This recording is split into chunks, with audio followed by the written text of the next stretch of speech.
Terima kasih Iwan yang dirahmati Allah masih menyimak program acara Sahur bersama Tokoh Iwan Ahwat.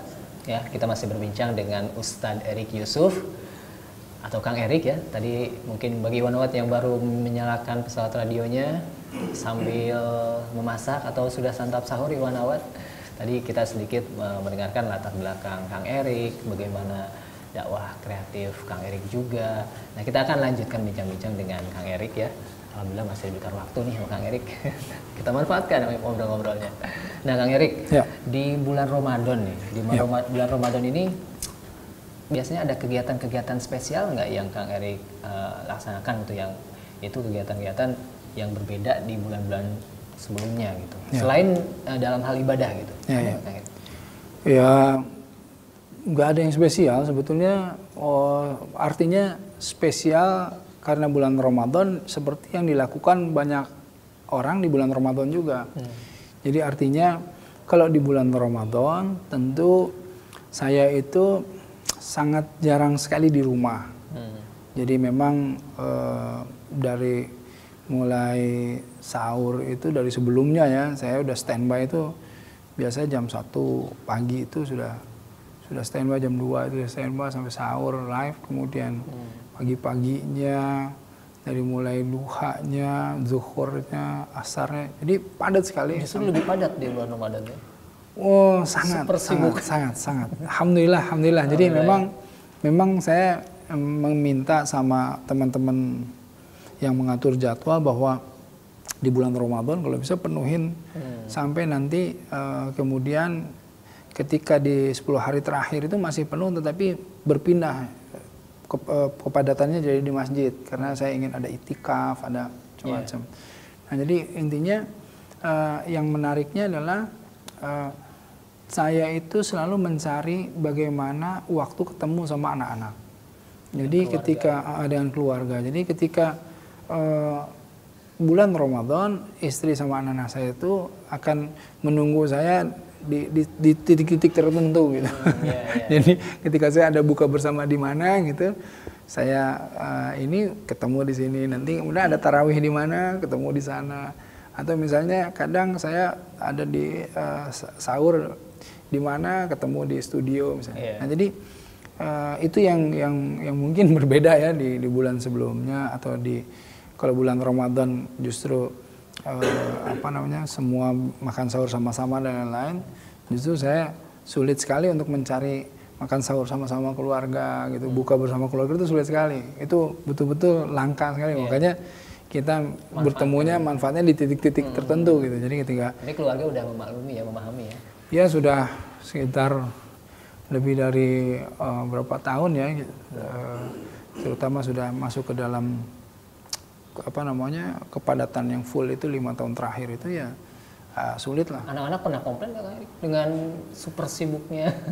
Saya kira kalau ke saya langsung mungkin enggak ya. Tapi mungkin ke mamanya, mungkin ke ibunya mungkin ya. Tapi intinya saya selalu mencari waktu-waktu spesial itu tadi, waktu spesial, ketemu di mana langsung, atau saya lagi ada di mana. Pokoknya malah jadi seru sekali ketika kita waktunya cuma punya 2 jam nih, ngapain kita 2 jam. Jadi semua berpikir kan quality time gitu apa yang asik dilakukan untuk 2 jam tersebut apa nih gitu kan ya. Ada yang anak saya tiba-tiba idenya main monopoli katanya. Aduh, ya tidak masalah, ayo kita main monopoli. Jadi bayangkan dalam kesibukan begitu, tapi kita switch dulu, dalam 2 jam ini kita main monopoli gitu. Habis itu kita balik lagi ke kesibukan. Kadang-kadang 2 jam ini mau apa gitu ya. Ada yang mau temenin dong, mau ada nonton apa yang film bulan Ramadan kan banyak film-film Islami yang bagus misalnya. Jadi saya lihat-lihat dulu sekalian nobar gitu di mana gitu. Nah, itu menariknya itu buat saya, tantangannya adalah bagaimana tetap bisa punya waktu dengan keluarga di bulan Ramadan. Tetap mengutamakan keluarga ya, Kang Erik ya. Nah, Kang Erik kan mungkin Iwan Ahwat juga sudah tahu ya, punya pesantren kreatif Yaki ya di Bandung. Itu SMP, tingkat SMP? Ya. SMP ya? SMP. Itu kan SMP itu kan remaja ya. Betul. Nah, remaja.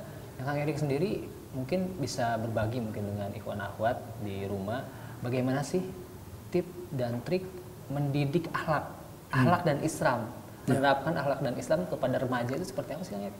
Ya, Menurut Kang Erik sendiri gitu. Jadi begini, pentingnya remaja itu bagaimana mereka itu bisa mempunyai ekspresi, lahan atau wadah ekspresi. Karena mereka ini sebetulnya secara energi sangat besar dan ingin melakukan sesuatu hal.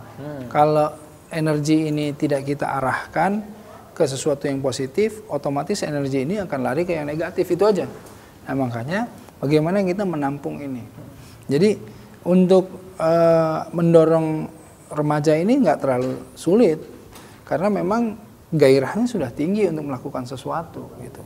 Tapi yang sulit itu bagaimana kita membuka peluang atau wadah nanti memfasilitasinya agar supaya ini menjadi sesuatu hal yang positif. Ini saja yang jadi sulitnya. Nah, saya seringkali mengarahkannya bagaimana mereka sisi-sisi kreatif itu kan remaja itu sangat tinggi sisi-sisi kreatifnya. Jadi kita tinggal misalnya kita kasih workshop, pancingannya workshop misalnya membuat segala sesuatu yang dari digital teknologi misalnya, bikin meme lah, bikin video pendek lah lewat handphone dan lain-lain, itu menarik sekali buat mereka. Kita kasih pancingan seperti itu, kita kasih trigger, oke, setelah ini buat dakwah dengan menggunakan itu. Wow, mereka jadinya tuh sesuatu yang kadang-kadang saya kaget juga. Waduh, ini bisa hebat begini gitu ya. Kira-kira gitu. Terus saya tuh memperkenalkan kepada mereka itu konsep art attack. Artinya ada satu satu program tentang bagaimana mengubah barang-barang bekas menjadi sesuatu yang art, sesuatu seni, yang art, seni. Misalnya gini, tapi fungsional. Jadi ada ban bekas nih. Beberapa anak tuh datang bawa ban bekas 3. Saya pikir mau apa? Saya ada ide katanya. Dicat sama mereka, kemudian di dalamnya dikasih sedikit plastik, jadi tempat sampah. Yang satu lagi jadi ayunan standar ya. Kemudian ada yang membuat tempat sepatu dari paralon gitu. Kemudian mereka cat. Nah, ini sebetulnya apa saja yang mereka temukan dan kemudian kita pancing barang yang sudah tidak atau terbuang, bagaimana mereka mendayagunakannya menjadi sesuatu yang masih berfungsi, berguna dan kemudian menarik gitu. Nah, perlu retouch, perlu kemasan, perlu ditouch lagi, dan itulah kreativitas gitu. Jadi alhamdulillah ketika kita pancing dengan workshop itu men-trigger apa-apa yang mereka memang inginkan atau senangi. Dan anak-anak muda tuh kalau dikasih tools gitu ya, misalnya peralatan gitu, mereka kalau nggak tahu apa-apa jadi bingung dipakai apa nih gitu. Tapi dikasih sedikit pancingannya saja, oh ini bisa begini, malah yang kita berpikir ini hanya bisa dipakai palu, buat mereka bisa jadi lebih dari sekedar palu gitu. Nah, itu yang menariknya. Ya tentu yang namanya nakal itu, ya, nakalnya remaja itu atau anak-anak itu adalah ketika mereka tidak bisa diarahkan kepada yang positif, akhirnya kita bahasanya jadi nakal, jadi karena negatif, padahal nakal positif itu juga bisa gitu. Nah, kenakalan-kenakalan ini kita arahkan kepada yang positif. Jadi bentuk-bentuknya jadi karya, jadi coba bayangkan ya, saya bingung sekali ketika melihat payung-payung bekas sama mereka bisa dibuat menjadi satu hiasan yang bagus gitu. Ini kan payung tuh sudah nggak dipakai misalnya, dibeli kertas yang bagus, kemudian sama mereka ditempelin, kemudian diatur seperti jamur-jamur dan akhirnya jadi bagus. Nah, saya melihat bahwa ini sesuatu yang tadi sudah dibuang bisa didaya gunakan jadi sesuatu yang baik. Boleh nanti main deh ya ke pesantren kreatif, nanti bisa melihat barang-barang di situ gitu ya, ada drum, kreativitas anak-anak ya, ada drum gitu, dicat jadi meja, digergaji besi jadi kursi gitu. Jadi segala sesuatu yang saya pikir menarik sekali, asal dikasih pancingannya aja. Apalagi kalau zaman sekarang kan open source tuh, jadi tinggal browsing dan lain-lain mereka bisa dapat. Banyak ya. Banyak sekali. Nah, tinggal diarahkannya itu ya. Jadi misalnya karena open source, Kita tinggal mengarahkan kalau buka yang ini jadi positif, buka yang ini jadi negatif kan begitu. Ya kan?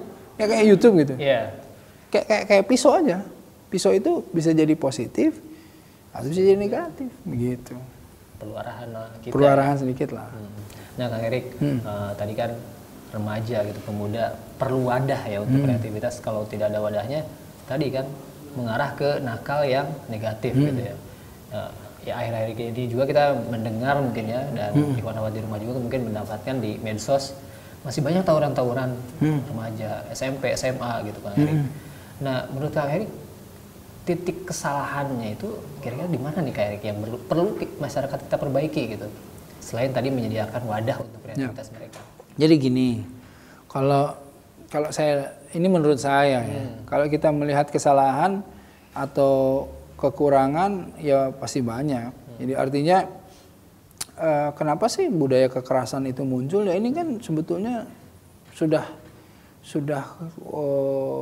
menumpuk gitu, kulminasi, menahun. Coba gini ya, saya waktu dulu pernah dari tahun berapa itu ya?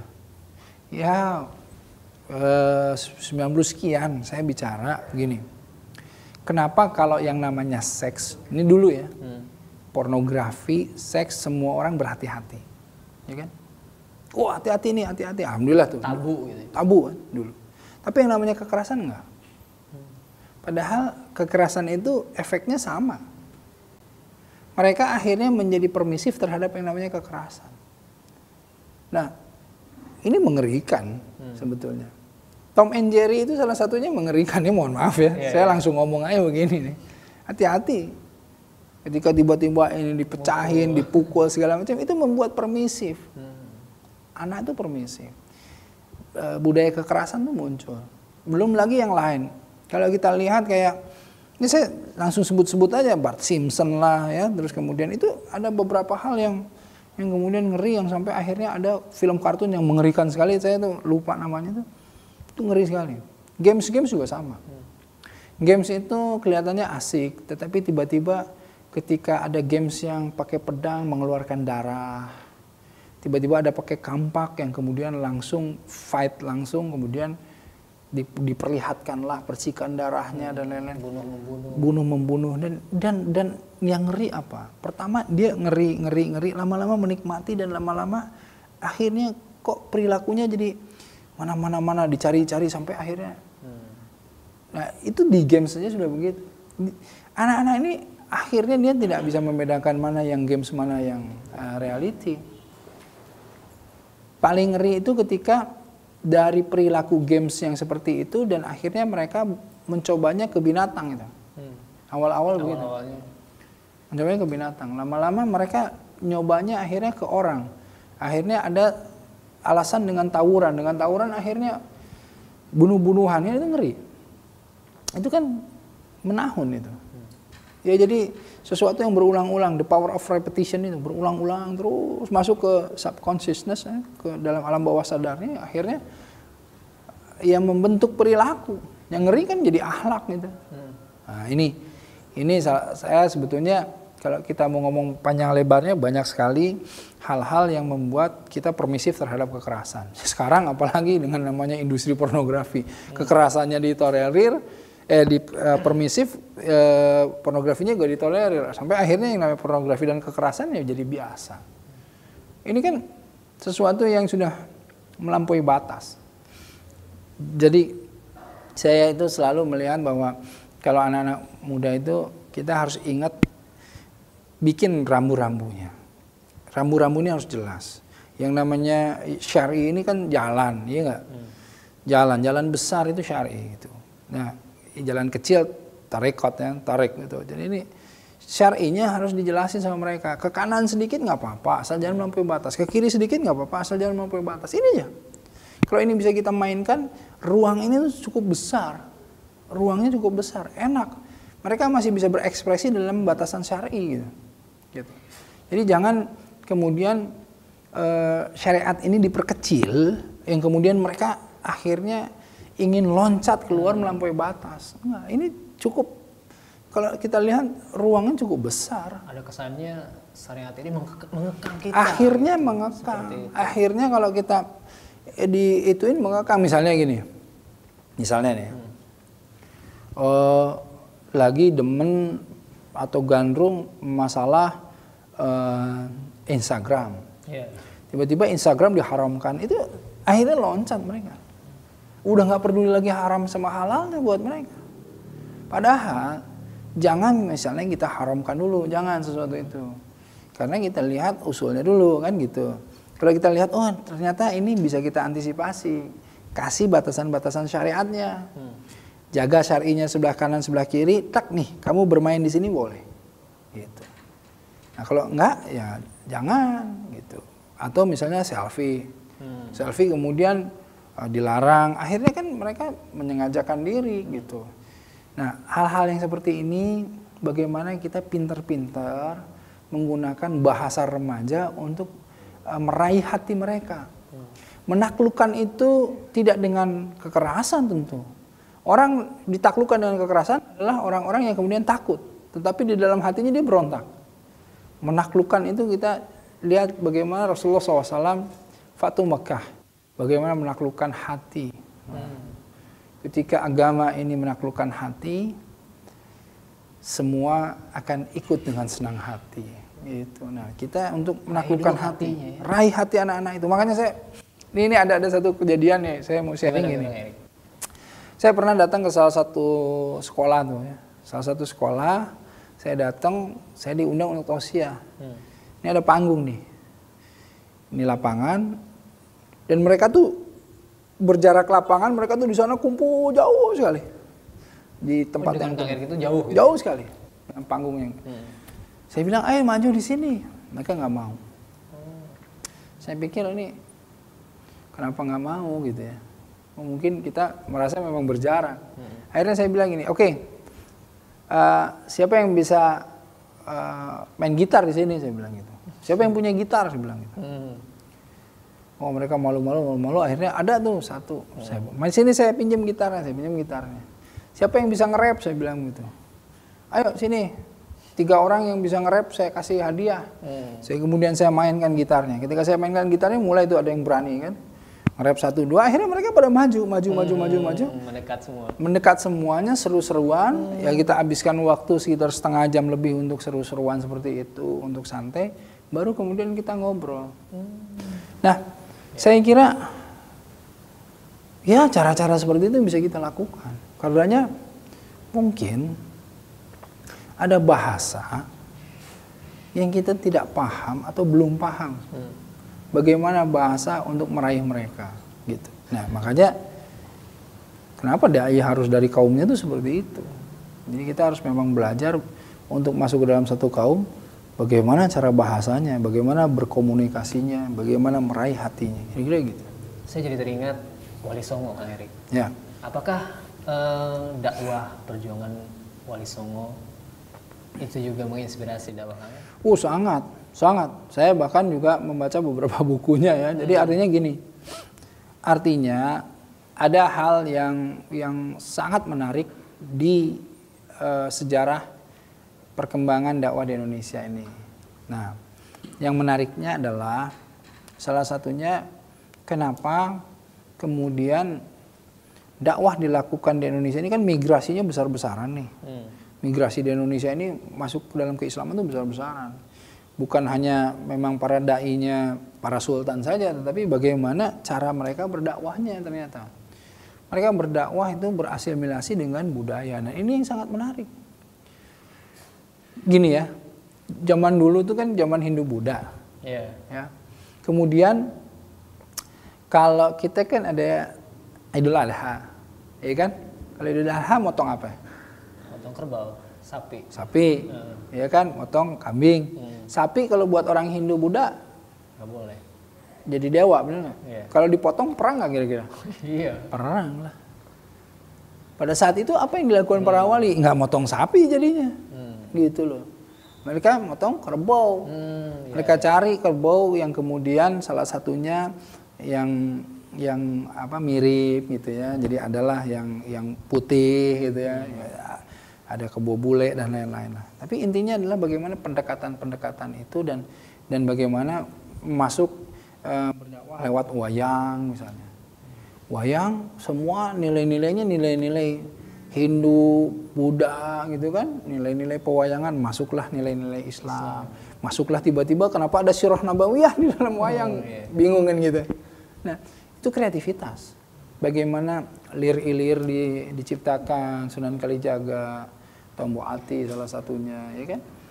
Jadi kita melihat bahwa bermain, maksudnya berdakwah, tapi memainkan, masuk lewat kesenian, lewat budaya, ini akan menjadi kuat. Inilah bagaimana cara memenangkan hati tersebut gitu. Nah, hal-hal ini menginspirasi saya sampai akhirnya ketika saya melihat bahwa dulu itu tahun 2007 ya. 2007. Saya kalau melihat yang namanya t-shirt itu dulu itu t-shirt galak-galak, bebaskan Palestina, galak-galak. Saya di Bandung yang pertama membuat t-shirt dakwah. T-shirt dakwah IHAKI. Kenapa saya bilang begitu? Karena gini, saya sama teman-teman berkumpul itu karena pada saat itu 2007-2008 itu mulai distro di Bandung itu berkembang. Distro. Lagi marak banget. Tetapi ketika saya lihat distro-distro itu ternyata tertulis di sana misalnya anak-anak muda itu mulai anti mainstream kan. Mulai seneng mereka bikin sendiri, dibeli komunitas gitu. Jadi mereka nggak suka yang mainstream karena memang pertama mahal, yang kedua nggak ada kebanggaan. Ketika teknologi bisa menciptakan atau membuat t-shirt yang sama kualitasnya, mereka bikin sendiri. Tapi tulisan-tulisannya I like hell misalnya. Wah kan ngeri. Saya lihat, ini hell, gambar tengkorak gitu ya. Saya dalam hati nih anak-anak muda ini tahu nggak nih artinya apa gitu ya. Hell aja dia nggak tahu gitu kan. Like-nya sebelah mana gitu ya. Tapi kan cuman seru-seruan aja gitu. Bangga gitu ya. Makanya saya kemudian kalau saya bilang saya hanya melarang, mereka juga nggak ada ini lagi, nggak ada pilihan alternatif. Karenanya justru dakwah itu bagaimana kita memberikan solusi. Saya kasih solusi alternatifnya apa? Saya bikinlah yang namanya t-shirt, tetapi yang mereka bisa pakai masih bisa funky, masih bisa gaya, masih bisa enak-enakan untuk gaul dan lain-lain. Makanya saya buatlah. Saya gambarin misalnya seperti logo Superman. Tetapi ketika dilihat tulisannya 5, Superman-nya S-nya itu jadi 5 ritual pray, subuh, zuhur, asar, 5 waktu sholat. Kemudian saya tulis 1 + 1 sama dengan 27. Apa maksudnya? 1 + 1 sama dengan 27. Di bawahnya saya tulis 1 imam + 1 makmum sama dengan itu sholat berjamaah 27 derajat ini. Nah, ide-ide yang begitu. Ya. Kemudian ada gambar gajah. Di sini ada gambar gajah. Terus kemudian ada tulisan kecil. Gitu. Orang lihat Gajah tulisan kecil. Gajah tulisan kecil itu tulisan apa sih? Pas dilihat, tulisannya Alfil gitu. Emang ada apa? Si yang pakainya kemudian ngomong, ini gajah ini menceritakan surat Alfil. Disinilah dakwahnya. Jadi semua orang saya ajak menjadi dai gitu. Jadi si orang yang pakai t-shirt dia menceritakan kepada orang yang bertanya. Gitu. Nah, saya membuat sama teman-teman membuat beberapa cara-cara seperti itu. Yang alhamdulillah dulu booming. Dulu tuh semua TV datang ke saya gitu ya, salah satunya media-media gitu datang untuk bertanya, ini cara yang baru. Saya ya alhamdulillah gitu. Dengan kualitas yang sama, saya lawan itu dengan cara seperti itu. Gitu. Ada yang saya sebut jadi ada model yang serius seperti itu, ada yang model presetan, ada model lucu-lucuan gitu ya. Gitu nah. Kita buat gitu. Dan kemudian booming. Yang lain juga pada buat dan lain-lain, alhamdulillah jadi seperti sekarang ini udah biasa sekali ya, seperti itu. Nah, itu salah satu cara-cara bagaimana pendekatan dakwah saya gitu. Jadi kita dekati dengan bahasa mereka gitu. Kita raih hatinya. Kita raih hatinya gitu. Jangan kemudian t-shirtnya warna hitam melulu kan gitu ya. Enggak, warnanya jadi warna cerah, jadi warna cerah yang hijau lah, ada yang merah lah, ada yang kuning lah, jadi kan ceria gitu. Nah, hal-hal seperti itu, gitu. Bagaimana kita masuk ke dalam hal-hal yang mereka sebetulnya senangi, yang tren, yang populer, tetapi masih syar'inya masih terjaga gitu. Di batas syar'i itu ya. Nah, Kang Erik, tadi juga saya sampaikan ya, Kang Erik ini kan super sibuk. Sekarang sudah, kita juga mungkin Iwan Wad sering melihat ya di berbagai TV nasional ya. Nah, Kang Erik dengan sekarang dikenalnya oleh masyarakat gitu, Kang Erik, apakah itu menjadi beban buat Kang Erik atau justru lebih memacu atau memotivasi Kang Erik untuk terus dalam dunia dakwah ini, dakwah kreatif juga gitu? Jadi begini, awal-awal itu dulu itu saya tidak mau menjadi orang yang di depan. Saya bikin tahun 2000 itu awal-awal itu lembaga dakwah IHQ ini saya buat. Memang lembaga dakwah yang saya arahkan supaya kreatif. Saya pengen suatu saat saya bisa bikin film-film Islami yang berkualitas ya. Saya ingin bikin segala sesuatunya. Bahkan waktu dulu saya berpikir bahwa kalau seandainya mereka bisa bikin Hollywood, saya pengen bisa bikin Halalwood gitu. Jadi dulu tuh saya sampai berpikir gitu. Gimana caranya ya buat antum semua juga silakan idenya. Jadi kalau Hollywood itu sebetulnya kan mereka itu mempengaruhi kita tuh dengan film-film itu sangat besar sekali. Ya. Orang lihat film Rambo keluar-keluar jadi kayak Rambo gitu ya. Orang nonton film-film pejuang keluar jadi seperti pejuang kan. Kalau film kan dakwahnya kuat sekali, apalagi sama anak muda, apalagi sama anak kecil. Superhero semuanya jadi Batman, ya keluar-keluar semua pengen bisa terbang gitu. Nah, saya melihat bahwa oh India juga bisa bikin Bollywood gitu. Kita kenapa nggak bikin film-film Islami yang berkualitas, yang kemudian juga bisa melawan itu semuanya, gitu. Kita kayaknya nyerah duluan kelihatannya begitu loh. Kayak misalnya gini. Pesimis duluan gitu. Kemarin ada film Noah, film Nabi Nuh. Tetapi ketika yang garapnya Hollywood, walaupun tekniknya dahsyat, biayanya sangat besar, tapi kan hakikat esensi cerita filmnya kan nggak syar'i gitu.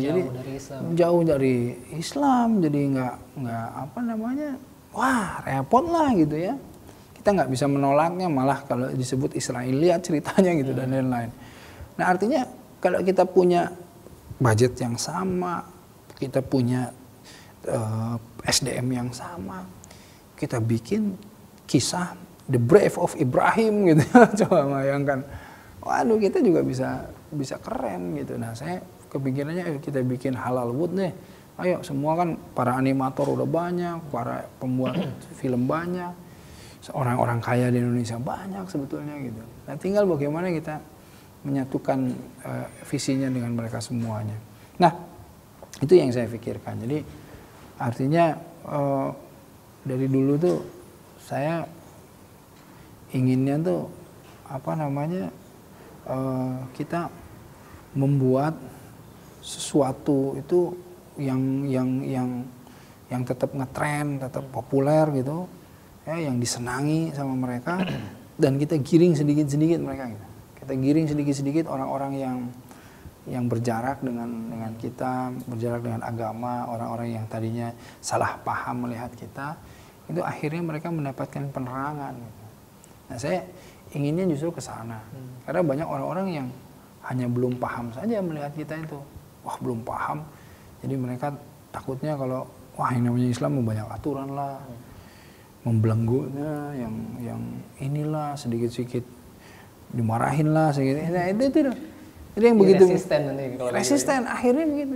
Jadi yang kita sebut istilah sekarangnya Islamofobia gitu. Ya kan? Nah, saya dari awal tuh tadinya begitu. Nggak mau di depan. Tapi kemudian teman-teman bilang bahwa saya diperlukan untuk apa? Untuk mengikat orang-orang supaya yakin karena saya sudah mencoba itu semua gitu loh. Saya yang buat ini, saya buat ini. Jadi kalau presentasi di depan itu saya yang lebih didengar daripada yang lainnya karena saya yang buat. Kayak gini deh. Ada kita misalnya pernah nyobain satu kopi yang nikmat gitu. Ya, kita cobain, terus kita ngomong, kopi nikmat banget nih. Ini asamnya itu ada sedikit. Gitu. Kita ceritain kan bisa tuh.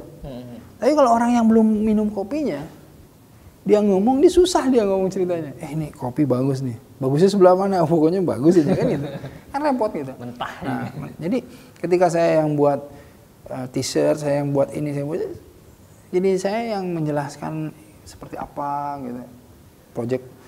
Program-program daurah atau pelatihan-pelatihan itu seperti apa.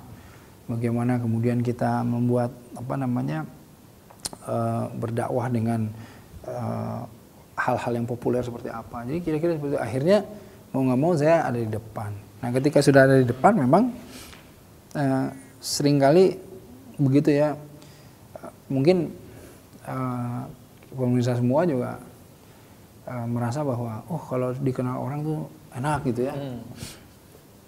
Sebetulnya sebaiknya sih terkenal di langit gitu ya daripada terkenal di dunia, betul.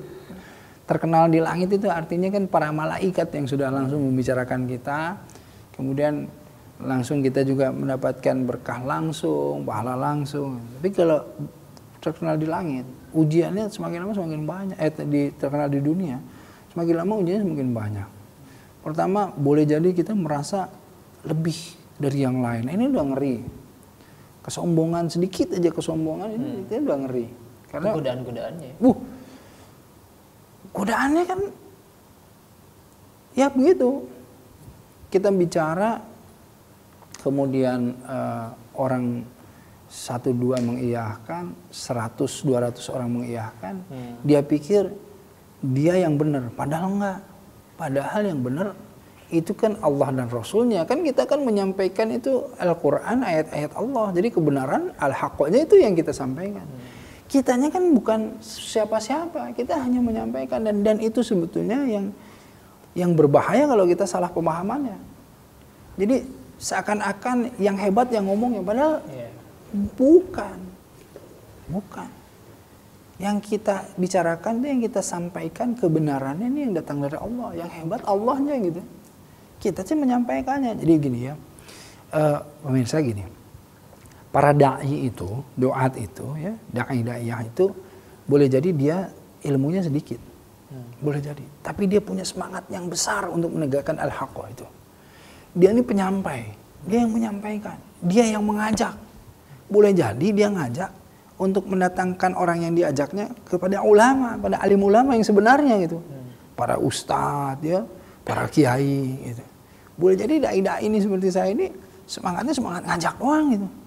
Nah, tetapi insya Allah dengan semangat ini ya, kita mesti betul-betul amanah.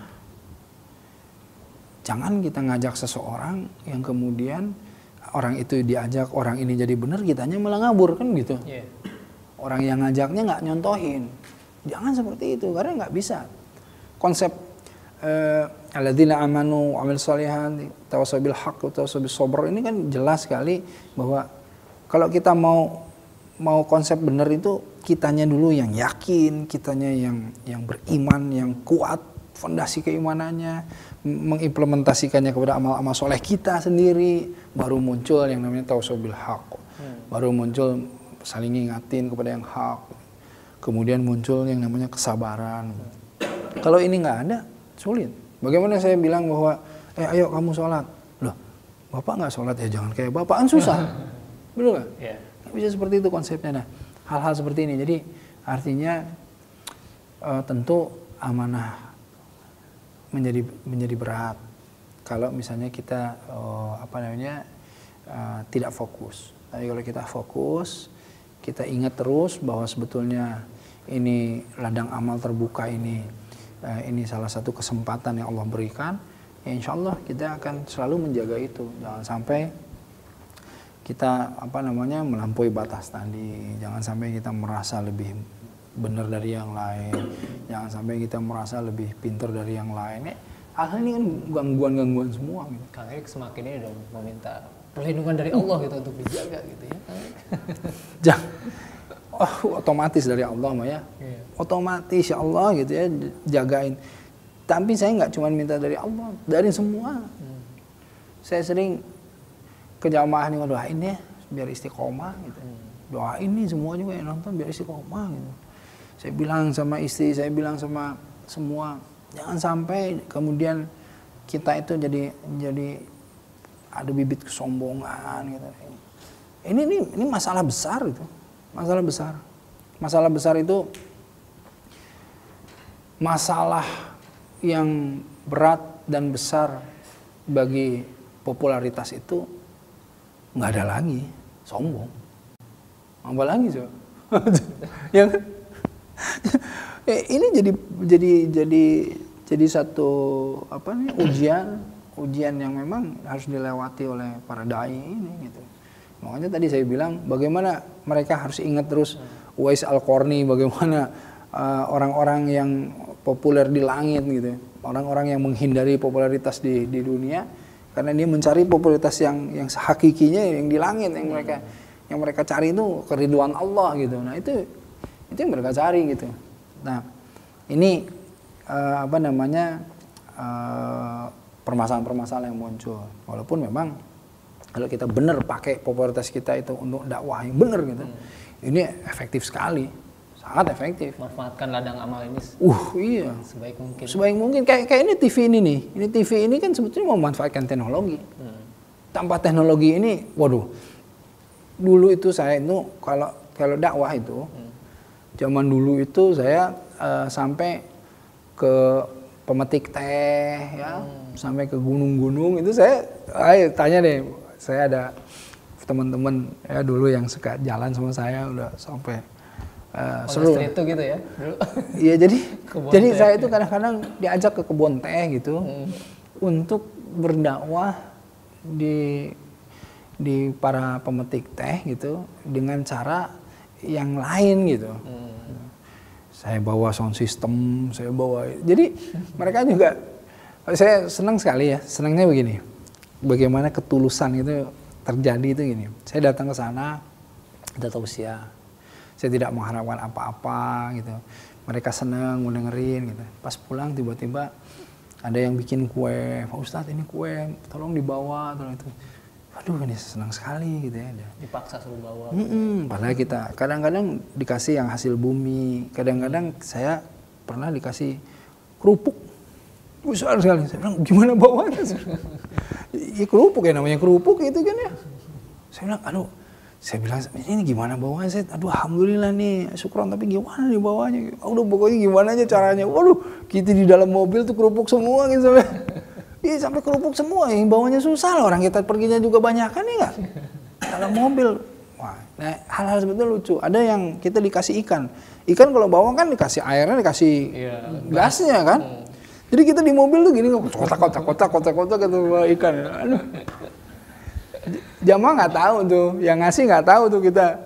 Mungkin sekarang tahu. Bawa gitu bawanya susah, tapi ya seru gitu. Seru sampai rumah, wah saya kasih ini ikan, wah ikan, anak-anak juga lihat ikan ini.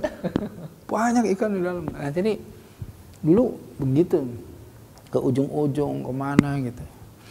Nah ketika sudah mulai masuk di program televisi, ya efektif dengan sosial media dan lain-lain. Jadi teknologi kan semakin lama semakin berkembang.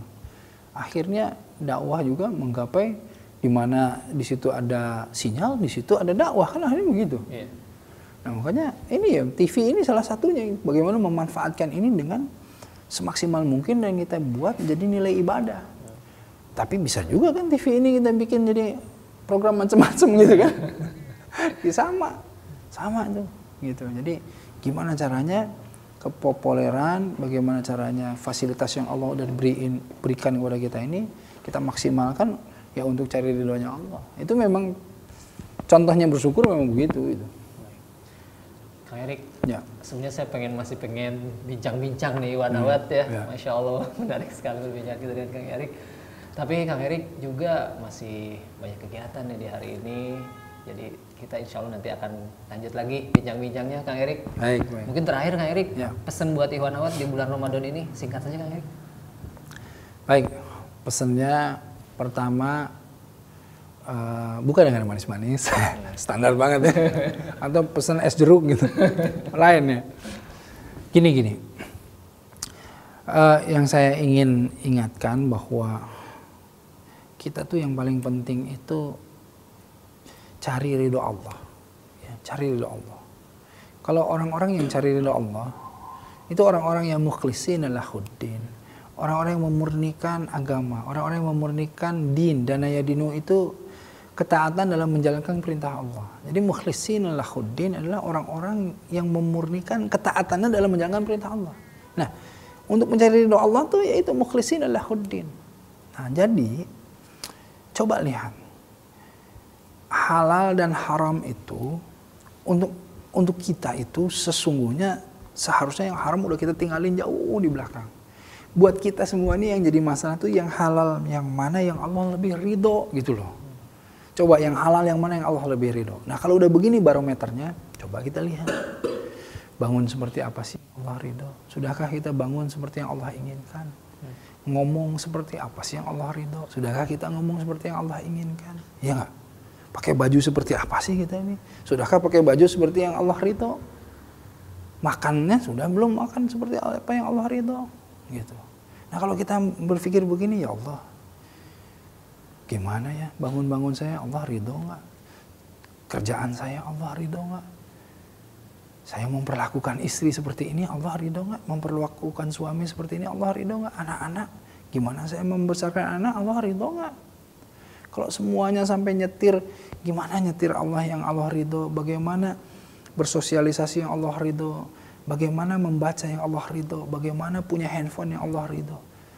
Kalau semuanya dikaitkan dengan mencari ridho Allah, insya Allah kita itu akan masuk ke dalam orang-orang yang tadi yang memurnikan ketaatannya dalam menjalankan perintah Allah.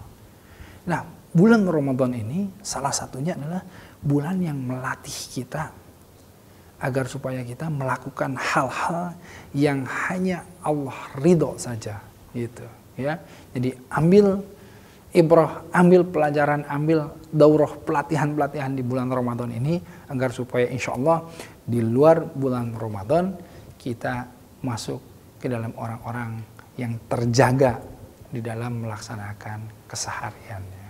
Insya Allah, kira-kira seperti ini. Baik, terima kasih Kang Erik atas waktunya, atas bincang-bincangnya. Insya Allah sangat menginspirasi kita semua Kang Erik. Alhamdulillah, Insya Allah. Juga kita nih teman-teman yang sedang tugas dan ikhwan akhwat di rumah juga dikenal di langit Kang Erik. Amin, amin. Sama-sama tuh ya. Sama-sama Kang Erik juga. Insya Allah ya. Amin ya Allah ya Rabb. Sekali lagi terima kasih Kang Erik. Baik. Insya Allah kita bincang-bincang lagi dan masih ditunggu di studio Rasil untuk bincang-bincang nanti. Insya Allah, insya Allah. Baik ikhwan akhwat, terima kasih atas kebersamaannya di waktu sahur ini. Semoga sahur Iwan Wat mendapat keberkahan dan juga semoga amal ibadah di hari ini di bulan Ramadan ini juga mendapatkan ridho dari Allah Subhanahu wa taala. Akhirnya saya Rizal Al-Haq dengan teman-teman pejuang dakwah kita, ada Kang Fajar, Ondi dan juga Mas Agus, ada Kang Adit yang mendampingi Ustadz Erik Yusuf. Terima kasih sudah mendampingi. Kita akhiri dengan baca surat kita akhiri dengan baca Qaulatul Majid. Subhanakallahumma wa bihamdika asyhadu an la ilaha illa anta astaghfiruka wa atubu ilaik. Assalamualaikum warahmatullahi wabarakatuh. Waalaikumsalam warahmatullahi wabarakatuh.